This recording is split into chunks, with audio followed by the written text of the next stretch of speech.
BJP নেতা সজল ঘোষ তিনি বলেছেন এই যে রাজ্যের যে অনুদান পুজো কমিটিগুলোকে ৮৫,০০০ করে টাকা, এর বিরুদ্ধে তিনি বলেছেন, প্রতিবাদ জানিয়েছেন এবং বলেছেন এই অনুদান তার পুজো কমিটি নেবে না।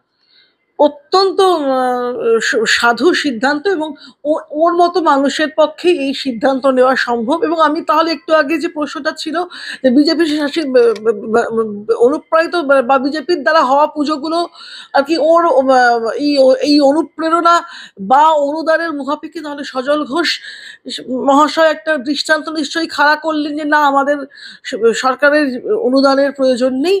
এরকম যদি, বললাম তো, বড় বড় পুজোগুলো যদি এই ধরনের অনুদানকে না নিয়ে বরং ছোট ছোট পুজোগুলিকে উৎসাহ দেয়। এমনিতে আমাদের যে কোনো পুজো বা উৎসব বা এই ধরনের বড় কিছু করতে গেলে আমরা জানি যে চাঁদা তুলেই এই জন্য পুজোর নামই হচ্ছে বারোয়ারি। ১২ জন মানুষ চাঁদা তুলেই যে কোনো পুজো হয়।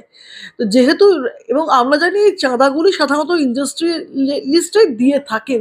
যেহেতু এই রাজ্যে ইন্ডাস্ট্রি মমতা বন্দ্যোপাধ্যায় কৃপায় একদম পালিয়ে গেছে, বিজিবিএস এর নামে একটা ঢপের চপ হয় এবং মিথ্যাচার হয় এবং ৩ দিনের ফুর্তি হয়। তো সেই এখানে রাজ্যে সরকারকে তাই জন্য এই ধরনের কোনো উৎসব চালানোর জন্য ভাতার বা অনুদান দিতে হয়। কিন্তু আমার বক্তব্য, এত বিপুল টাকা না দিয়ে বরং যে পুজো কমিটি অ্যাপ্লাই করবে, on the basis of application যদি এটা হতে পারতো যে তারা পুজো করতে অক্ষম, সেটা যে কোনো পুজোই করতে পারে, শুধু দুর্গাপুজো, কালী পুজো, সরস্বতী পুজো, যে কোনো পুজোই করবে। ৩ দিন তো গুরুত্বপূর্ণ পুজো রাজ্যে হয়। তো তারা সেটা যদি করতেন তাহলে একটা তবু মূল্য থাকতো।